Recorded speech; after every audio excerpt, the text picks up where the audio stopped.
Hello friends, আজকে চলে এসেছি মঙ্গলবারের দুপুরের মেনু নিয়ে।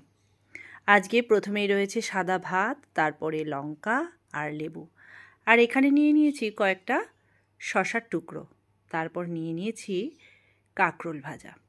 এই কাঁকরোল ভাজা খেতে আমি ভীষণ ভালোবাসি।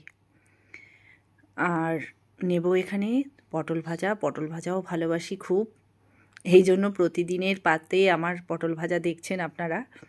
এরপর নিয়েছি আমার নিজের হাতে বানানো লেবু, কাঁচা লঙ্কা, গাজর আর আম দিয়ে একটা ঝাল ঝাল আচার।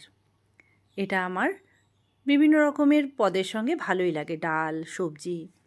এরপর এখানে নিয়ে নিয়েছি থোড় ঘন্ট, চিংড়ি মাছ দিয়ে থোড় ঘন্ট।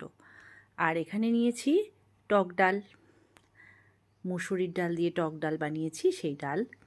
এরপর নিয়ে নেব শোল মাছ, এক টুকরো শোল মাছ, সাথে এক টুকরো মাথা। শোল মাছটা পেঁয়াজ দিয়ে আর আলু দিয়ে রান্না করা হয়েছে। এরপর আমি নিয়ে নেব একটু দই। আর এখানে যে ভাতের পরিমাণটা নিয়েছি, এটা কিন্তু একদম মেপে, বাটিতে করে মেপে নিয়েছি। ছোট্ট একটা বাটি, তার মধ্যে 1.5 হাতা ভাত নেওয়া হয়েছে। আমার জন্য এটুকুই যথেষ্ট। তাহলে চলো এখন খাওয়াটা সেরে ফেলি। কেমন লাগলো জানাবে আজকের মঙ্গলবারের এই সামান্য আয়োজন। আজকের মতো টাটা।